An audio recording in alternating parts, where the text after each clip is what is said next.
The air at Miller's salvage yard hung thick and heavy, a cocktail of rust, stale oil, and the ghosts of forgotten harvests. It was the summer of 1971, and I was about to make the dumbest or the smartest decision of my life. There wasn't much room for anything in between.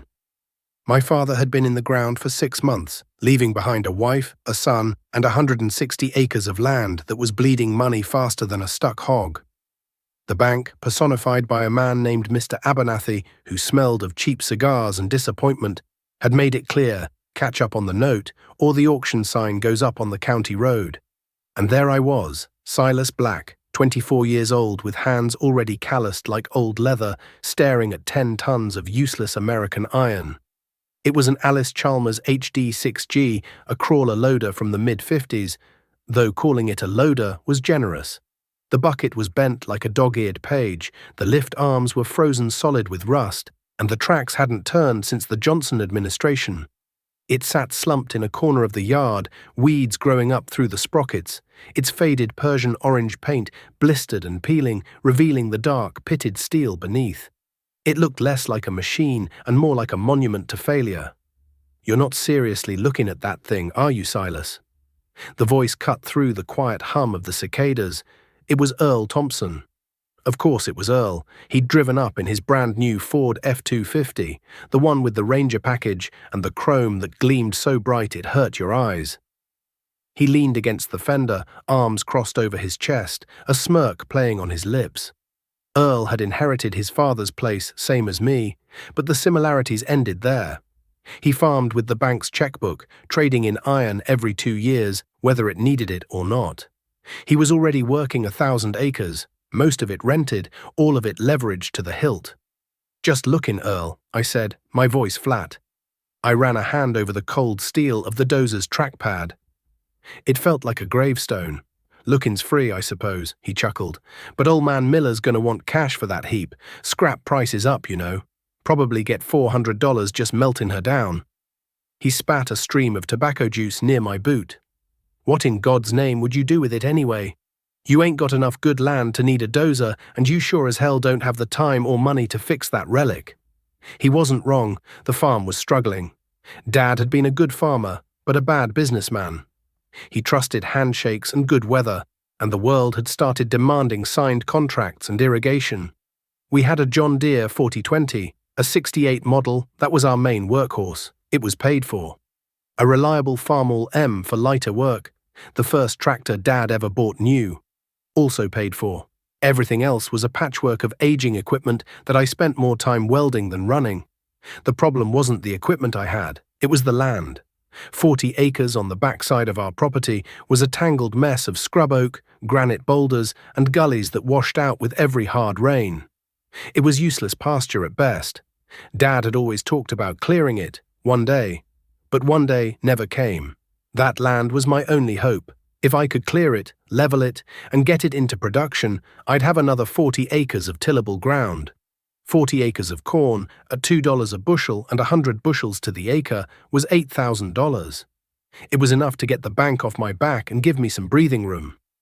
Hiring a man with a dozer to do it would cost half that, money I didn't have. Buying a good used dozer was $10,000, money I couldn't even dream of. But this one, this forgotten, rusted hulk, Miller wanted $500 for it. As is, where is. "I figure I can get it running," I said, more to myself than to Earl. Earl threw his head back and laughed, a loud grating sound that made the birds in the nearby cottonwoods go silent. "Get it running, Silas, the engine's seized. The pony motor's got a hole in the block the size of my fist. You'd have better luck teaching a pig to sing. You'd be better off spending that $500 on a down payment for a new planter from the Deere dealership. At least then you'd have something to show the banker." "I don't like payments, Earl. And I don't like being broke," he shot back. "It's a new world, Silas. You got to spend money to make money. Go big or go home. That's what my banker tells me." His banker. Not mine. My banker, Mr. Abernathy, just looked at me over his glasses and talked about liquidation values. Old man Miller shuffled out of his corrugated tin shed, wiping grease from his hands with an already black rag. "You boys settle in the world's problems, or you gonna buy something?" Silas here thinks he's going to resurrect this old Alice, Earl said, gesturing with his thumb. I'm trying to talk some sense into him. Miller squinted at the dozer, then at me. He'd known my father for 40 years. Engine's a Buda diesel, 4-cylinder, good motor in its day. But she's been sitting a long time. Water got in the exhaust stack. She's locked up tighter in a drum. I'll give you $4.50 for it, I said, my heart pounding. It was nearly every cent I had to my name. Miller chewed on his lip. Scrapman offered me $400 yesterday, and I don't have to listen to him curse when he can't get it on the trailer. I'll get it on the trailer, I said. Earl snorted. With what? That old '59 Chevy of yours? It'll rip the hitch right off the frame. $4.75, Miller countered, ignoring Earl. Sold, I said, before I could lose my nerve. I pulled a worn leather wallet from my back pocket and counted out the cash. The bills were old and soft, earned from selling a calf and 2 pigs I'd raised on the side. Handing them over felt like severing a limb. Earl just shook his head slowly, a look of pity on his face. Well, I'll say this for you, Black. You don't do things by halves. When you decide to go broke, you go broke in style. He pushed himself off his truck. Send me an invitation to the auction. I might bid on that 4020 of yours. Always liked that tractor. He climbed into his shiny pickup, fired up the big V8, and peeled out of the gravel lot, leaving me standing in a cloud of dust and derision. I was alone with my 10-ton mistake. The silence that followed was heavier than the machine itself. I looked at the frozen tracks, the seized engine, the rusted-out operator's seat, and for a terrifying moment, I saw what Earl saw. A $500 anchor that was going to drag me and the family farm straight to the bottom. Now, before we go any further into the blood, sweat, and busted knuckles it took to bring that machine back to life, I want to ask you folks listening a question. Have you ever bought a piece of equipment, a tool, or a vehicle that everyone else called junk? Something that was destined for the scrap heap, but you saw the potential in it. Maybe it was an old tractor, a chainsaw, or even a beat-up truck. Drop a comment below and tell me what it was and how that gamble turned out for you. I'd sure like to read about it. All right, let's get back to it. Getting the HD6G home was the first chapter in a long book of misery. Earl was right about my old Chevy C60 grain truck. It was a tough old bird with a 292 straight 6, but 10 tons was a world away from a load of corn. I ended up having to pay a local heavy hauler, a guy named Gus, $100 I didn't have to move it the 5 miles to my farm. I promised him the money after I sold the next batch of hogs, and he reluctantly agreed, mostly because he'd liked my dad. Gus's lowboy trailer groaned under the weight. We used his winch and a series of snatch blocks chained to a massive oak tree to drag the dead machine onto the deck. The sound of the tracks scraping across the steel was like fingernails on a chalkboard, a protest from a machine that wanted to be left to die in peace. When it was finally chained down, it looked even more hopeless sitting there on that modern trailer like a dinosaur in a zoo. We unloaded it behind the barn, in the spot where Dad used to park the combine.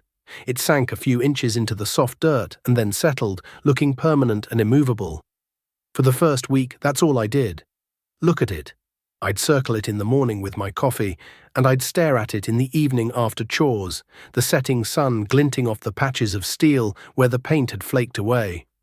It was intimidating. Every bolt was the size of my thumb, caked in 50 years of hardened grease and rust. Every component was heavier than I could lift alone. The first job was to see just how bad the engine was. The 4-cylinder Buda diesel was a legend in its time, a simple, tough engine. But water was its kryptonite. I pulled the injectors first, which took a 3-foot breaker bar and all my weight to crack loose. When I peered down into the cylinders with a flashlight, my heart sank. It was a horror show of orange rust and standing water. The pistons weren't just stuck, they were fused to the cylinder liners. I spent the next 2 weeks trying every trick I knew. I filled the cylinders with diesel fuel, then transmission fluid, then a concoction of acetone and power steering fluid I'd read about in a farm journal. Nothing. I tried heating the block with a rosebud torch and then shocking it with cold water. The cast iron just hissed and shrugged. The engine was a solid block of rust. Neighbors would stop by, not to help, but to watch the spectacle. They'd lean on the fence, chewing on a piece of hay, and offer their wisdom.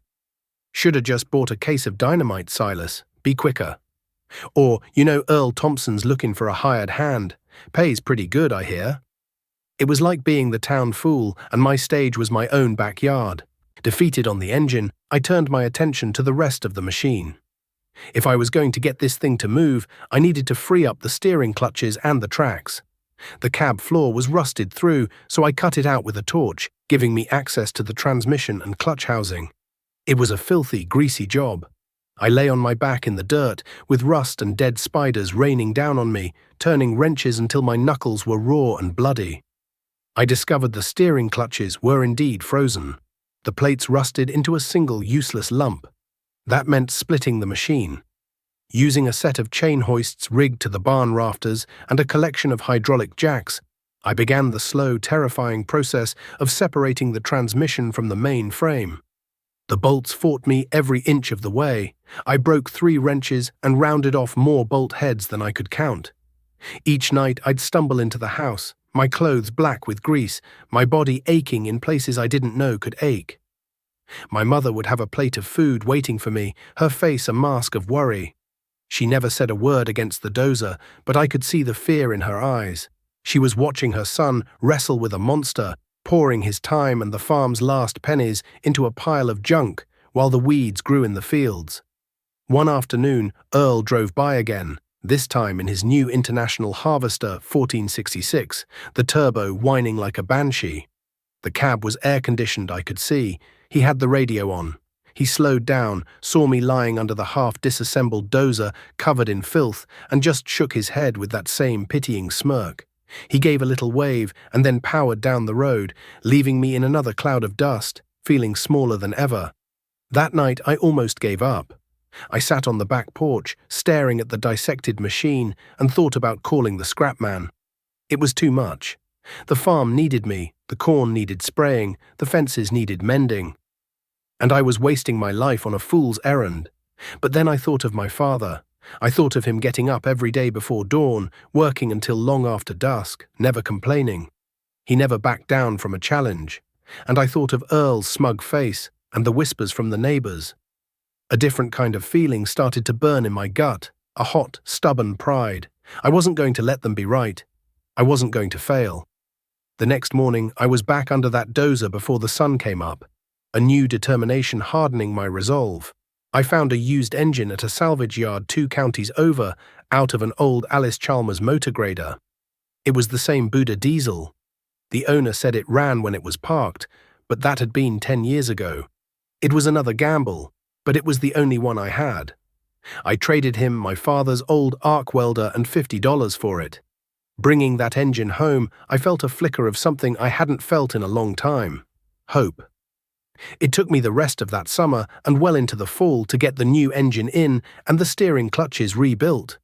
I learned more about hydraulics, diesel mechanics, and the art of swearing than I ever thought possible. Finally, on a cold, crisp morning in late October, the day came. I'd bled the fuel lines, checked the oil, and hooked up a fresh battery. I climbed onto the bare steel seat, took a deep breath, and hit the starter. The pony motor, a small 2-cylinder gas engine used to crank the big diesel, coughed and sputtered.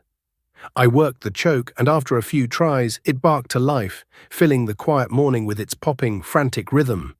I let it warm up, then engaged the pinion to turn over the diesel. The big engine turned slowly at first, chug, chug, chug, then faster. I cracked the throttle, and with a huge belch of black smoke that blotted out the sun, the Buddha diesel roared to life. The sound was deafening, a hammering, guttural roar that shook the ground and rattled the windows in the barn. It wasn't a smooth sound, like Earl's new International. It was raw, mechanical power. It was the sound of victory. I let it run for a minute, the smoke clearing to a steady haze, the rhythm evening out into a powerful lope. I grabbed the master clutch lever, pulled it back, and eased the throttle forward.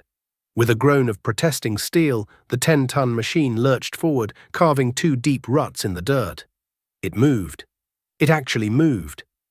I couldn't help but let out a whoop of triumph that was swallowed by the engine's roar. I had done it. I had brought the dead back to life. The next few years were a strange time in the heartland.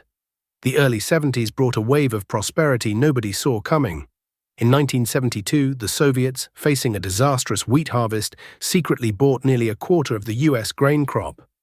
The deal, which became known as the Great Grain Robbery, sent commodity prices into the stratosphere overnight. Corn went from $1.50 a bushel to $3. Soybeans doubled. All of a sudden, the dirt under our feet was black gold. For men like Earl Thompson, it was like winning the lottery. He used the soaring grain prices as collateral for massive loans. He bought the 80 acres north of me, then the quarter section to the west. He built 2 new gleaming silver grain bins that towered over the landscape.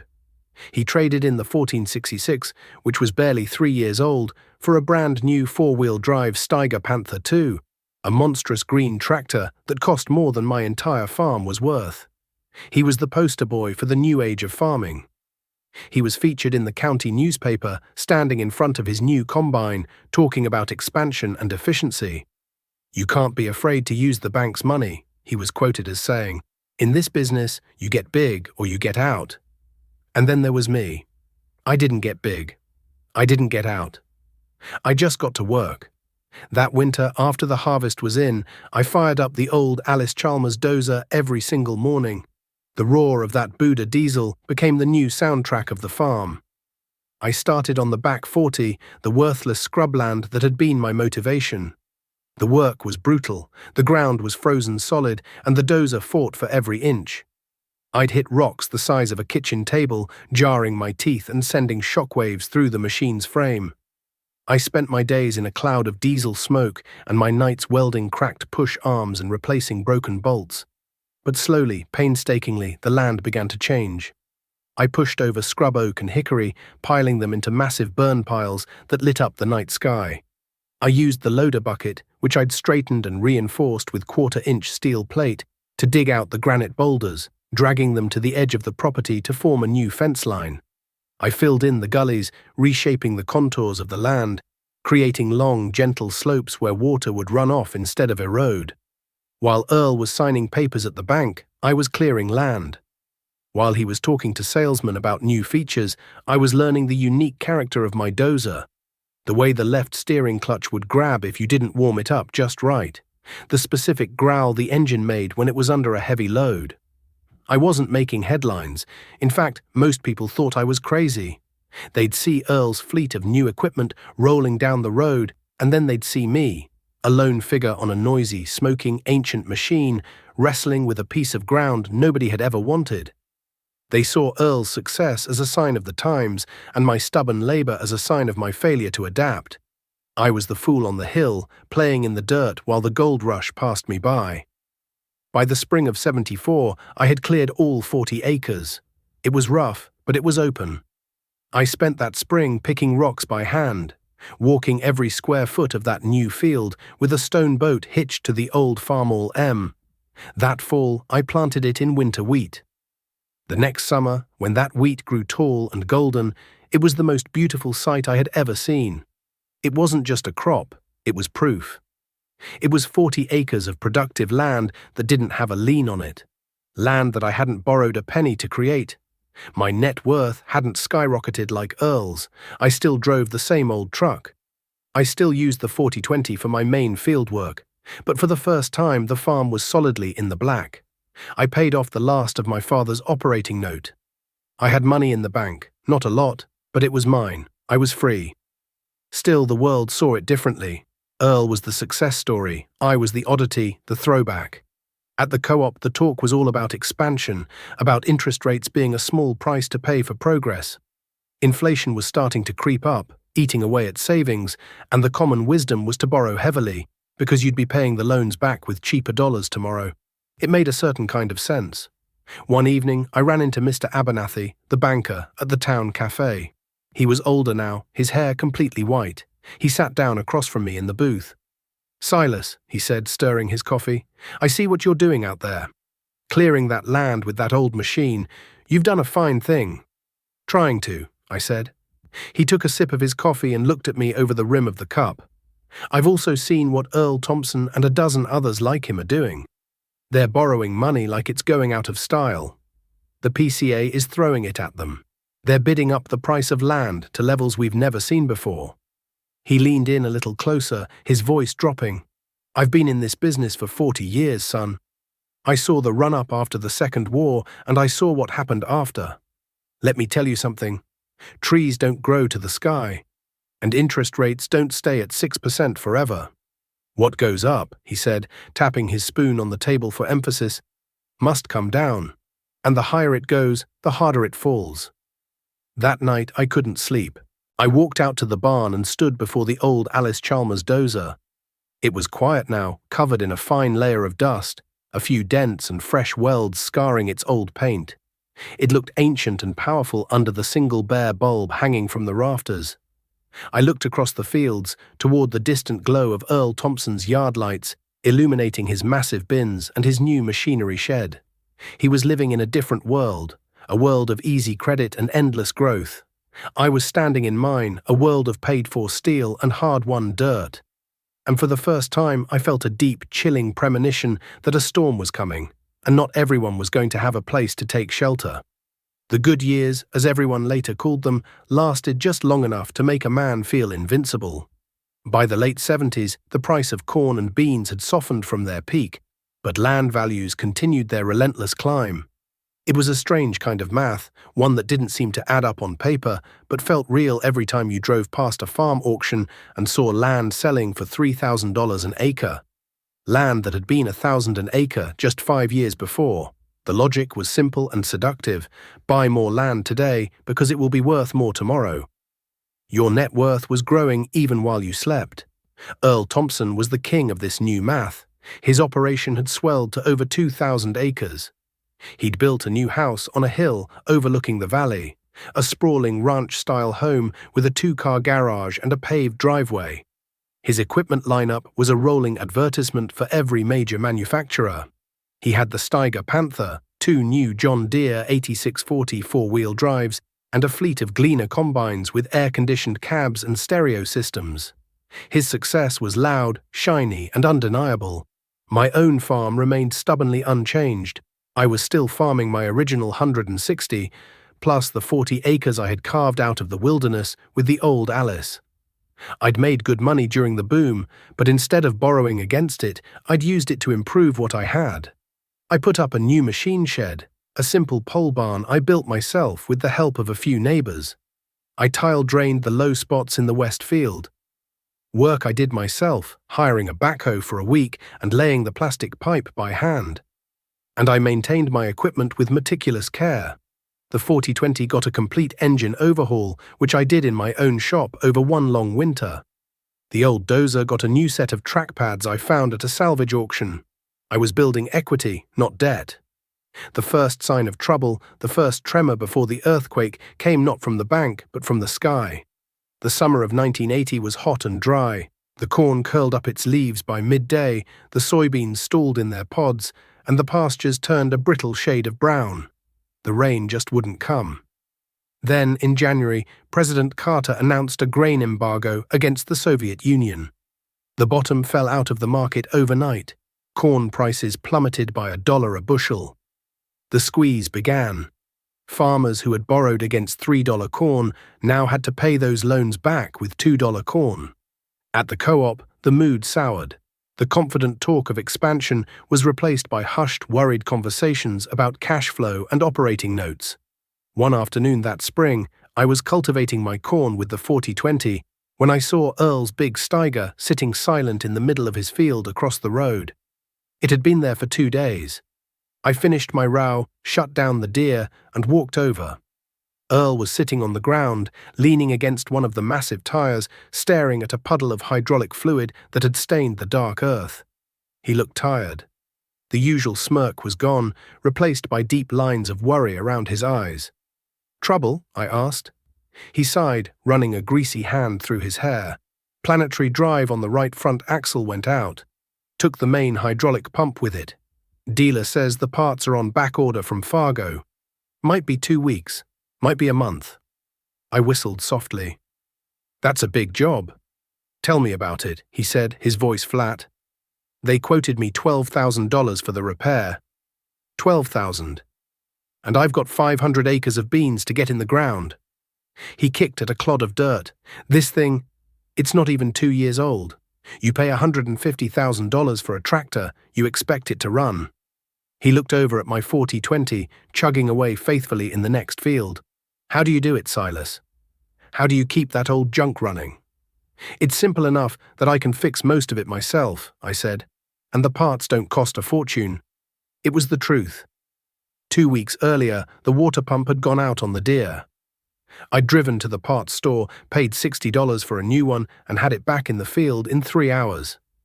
"Yeah, well," Earl muttered, "I can't exactly rebuild a planetary gear set with a crescent wrench and a hammer." He stood up, wiping his hands on his jeans. "The bank's already calling. Talking about restructuring my note. They're nervous about the land values." He looked out across his vast, half-planted fields. For the first time, he didn't look like a king surveying his empire. He looked like a man trapped by it. The other shoe dropped that fall. To combat runaway inflation, the Federal Reserve, led by a man named Paul Volcker, jacked up interest rates. The prime rate, the rate banks charged their best customers, began to climb. 10%, 12, 15. It kept going up, a relentless, terrifying ascent. For farmers like Earl, who were carrying massive variable rate loans, it was a death sentence. An operating loan that had cost him 8% a year now cost him 18. The interest payments alone were more than he could ever hope to make from the crops. The cracks in Earl's empire started to show. He sold his herd of beef cattle to make a payment. Then his new Ford pickup disappeared, replaced by a 10-year-old Chevy with a primer-spotted fender. The lights in the big house on the hill started going off earlier and earlier in the evening. The era of easy money was over. The reckoning had begun. The winter of 1982 felt like a siege. The cold was bitter and deep, but it was nothing compared to the chill that had settled over the countryside. Farm auction notices started appearing in the paper like obituaries. First, it was the young guys, the ones who had jumped in head first at the peak of the boom. Then it was established families, farms that had been passed down for 3 generations, their assets bleeding away under the crushing weight of interest payments. Every sale was a somber affair. Neighbors stood in silent clumps, their hats pulled low, watching as a lifetime of work was sold off to the highest bidder in a matter of hours. The auctioneer's fast, rhythmic chant, once a sound of commerce and opportunity, now sounded like a death rattle. I survived by lying low. My costs were minimal. I had no debt, so the sky-high interest rates didn't touch me. I heated the house with wood I cut from my own timber. We had a big garden, and my mother canned enough vegetables to last us through the winter. We butchered our own hogs. It was the way my grandparents had farmed, a way that had been dismissed as old-fashioned and inefficient just a few years earlier. Now it was the only thing keeping us afloat. While the modern leveraged super farms were imploding, my small self-sufficient operation bent but did not break. The old dozer sat behind the barn, a silent 10-ton testament to the wisdom of living within your means. It owed no one. The inevitable notice for the Thompson Farm auction was posted in early March. It was a full dispersal. Land, machinery, household goods, everything. The day of the sale was grey and cold, with a raw wind that cut through your coat. The entire community was there, not out of spite or curiosity, but out of a grim sense of duty, like attending a wake. Earl's magnificent fleet of equipment was lined up in the yard, the chrome dulled by a film of winter grime. The big Steiger, its planetary drive finally repaired, looked like a sleeping giant. It was all there, the combines, the 4-wheel drives, the planters, the tillage tools. It was the most modern, impressive lineup of iron in the county. And it was all being sold. I saw Earl standing by the machine shed with his wife and 2 young kids. He looked like a ghost. His face was pale and drawn, and he stared straight ahead, his eyes vacant. He had aged 10 years in the last 2. People avoided looking at him, giving him a wide berth as if his failure were contagious. The machinery sold for a fraction of what it was worth. The market was flooded with good used equipment from other farm sales, and nobody had the money or the credit to buy. The Steiger that Earl had paid $150,000 for sold for $40,000 to a dealer from Illinois. The big John Deeres went for less than half their value. I watched as piece by piece, Earl's dream was dismantled and hauled away by strangers. It wasn't triumphant, it was heartbreaking. I thought of his words from years ago at the salvage yard. Go big or go home. He had gone big, and now he was losing his home. After the equipment was gone, the auctioneer moved to the land. It was sold in parcels. The outlying fields went first, bought up by an insurance company from Des Moines for a lowball price. Then came the last parcel, the home 80 acres. It included the house, the barns, the new grain bins, the original Thompson family farmstead, the place where Earl had grown up. The bidding started low. The man from the insurance company made the opening bid. A few local farmers half-heartedly joined in, but they dropped out quickly. It looked like the corporation was going to swallow up the heart of the Thompson farm too. I looked over at Earl. He was standing with his arm around his wife, who was crying silently. His son, a boy of about 10, was clutching his father's leg. In that moment, I didn't see the arrogant man who had mocked me in the junkyard. I saw a defeated father, a husband watching his world end. I thought of my own father and the fear I'd felt when I thought I was going to lose our farm. I raised my hand. The auctioneer's gaze snapped to me. I have a bid from Silas Black. The man from the insurance company immediately raised it. I raised him back. A murmur went through the crowd. We went back and forth, the price climbing in slow, agonizing increments. The corporate man was bidding with a checkbook. I was bidding with the cash I had carefully saved over the last decade, money earned from the 40 acres the dozer had cleared. We reached a price that was fair, a price based on what the land could actually produce, not on speculation. The insurance man looked at his notes, shook his head, and dropped his hand. The auctioneer pointed at me. Sold, to Silas Black. The silence that fell over the crowd was absolute. I felt 100 pairs of eyes on me. I could feel their questions. Was this revenge? Was I kicking a man when he was down? I ignored them and walked over to the clerk's table to sign the papers. As I finished, I saw Mr. Abernathy, the old banker, standing nearby. He'd retired a few years back, but he still came to all the sales. He caught my eye and gave me a slow, deliberate nod of approval. It meant more to me than anything. Later that afternoon, after the crowds had dispersed and the last of the equipment had been driven away, I found Earl sitting on the steps of the house he no longer owned. The yard was littered with paper cups and auction flyers, blowing in the cold wind. He didn't look up as I approached. "Come to gloat, Silas?" he asked, his voice rough. "No, Earl," I said quietly, sitting down on the step below him. "I didn't." We sat in silence for a long time, watching the grey winter sky. The only sound was the wind whistling around the corner of the empty machine shed. "I don't understand," he finally said, his voice cracking. "Why did you buy it? You could have let the insurance company have it for 10,000 less." "Because this is the Thompson farm," I said. "It shouldn't be owned by some faceless company a state away. It should be farmed by someone who knows the dirt." He finally looked at me, his eyes filled with a confusion that was deeper than his grief. "So what now? You going to throw me out?" "I was thinking," I said, choosing my words carefully, "that a farm this size needs looking after, and I've still got my own place to run. I was wondering if you'd be interested in staying on. Rent the house from me, for cheap. And maybe you could run this part of the place for me, on shares. Nobody knows this ground better than you." Earl stared at me, his mouth slightly open. He looked from my face to the house, then out to the empty fields.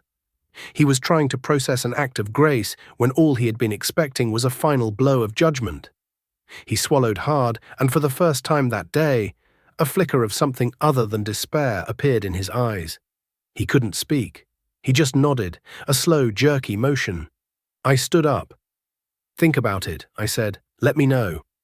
I walked back to my truck, leaving him alone on the steps of his home. As I drove away, I knew the whispers in the community would finally change. My victory wasn't in buying Earl's land, it was in how I did it. The old dozer hadn't just cleared 40 acres of scrubland. It had taught me a lesson that went deeper than mechanics or finance. It taught me that real wealth isn't measured by the size of your operation or the shine on your equipment, but by your freedom from debt and by the strength and integrity of your character. The years that followed were lean, but they were good. The farm crisis scoured the landscape, leaving scars that would never fully heal, but it also taught a hard lesson to those of us who survived. Earl stayed on, and we became partners in a way, if not on paper. He brought his knowledge of the land, and I brought the financial stability to keep it running. The arrogance was gone, replaced by a quiet competence and a deep, unspoken gratitude. We farmed side by side, two men who had started on the same path but taken wildly different roads, only to end up working the same soil. By the time the 90s rolled around, the farm was prosperous in a quiet, unassuming way. I had gotten married to a schoolteacher from town, and we had a son, Daniel. He grew up in the cab of the 4020, his hands learning the feel of a hydraulic lever before they learned to write his own name. One Saturday afternoon when he was about 15, I found him in the shop, staring at the Alice Chalmers dozer. It didn't get used much anymore, mostly for cleaning out a ditch or pushing up a pile of snow. But I kept it in perfect running order. "Thing's a monster, isn't it?" he said, running a hand over the cold steel of the blade. "It is," I said, "but it's more than that. That machine right there is the reason we're standing here today." I climbed up onto the track and settled into the operator's seat. "Hop on," I said, patting the fender. I went through the starting procedure just as I had thousands of times before. The pony motor coughed to life, and then with a turn of the lever and a cloud of black smoke, the big Buddha diesel roared, its thunderous voice echoing off the walls of the shed. I eased the throttle forward and drove it out into the sunlight. I took Daniel out to the edge of the back 40, the land the dozer had built. I shut the engine down, and in the sudden, ringing silence, I told him the whole story. I told him about buying it from the junkyard, about Earl Thompson's laughter, about the neighbor's scorn. I told him about the seized engine, the busted knuckles, and the endless greasy nights spent bringing it back to life. And then I told him about the boom years, about the temptation of easy credit, and the pressure to get big. I pointed across the valley to the Thompson farmstead. "Earl was a good farmer," I said. "He wasn't a bad man. He just believed what everyone was telling him. He borrowed his way to the top, but the foundation was sand. We built slower. We built on what we owned. This dozer," I said, slapping the steel fuel tank, "it doesn't look like much next to the new stuff. It's loud, it's slow, and it'll beat you half to death. But it taught me the most important lesson I ever learned. Don't ever bet the farm on anything you can't pay for in cash. Your freedom is worth more than any new tractor." He listened, his eyes wide, taking it all in. He looked from the dozer to the field it had cleared, the neat rows of corn stretching out before us. He was finally old enough to understand. I fired the engine back up and let him take the controls. I showed him how to work the steering clutches and the loader arms. He was clumsy at first, but he learned fast. As I watched my son at the helm of that ancient machine, carving a small trench in the dark soil, I saw the long, unbroken line stretching from my father to me, and now to him. It was a legacy not of acres or dollars, but of wisdom. It was a legacy of knowing the difference between what something costs and what it's truly worth. And it all started on a summer day in a forgotten salvage yard, with a 10-ton pile of rust that everyone else saw as junk, but I saw as a chance. It was a gamble that had reshaped more than the land. It had secured a future built on a foundation of old, paid-for American steel.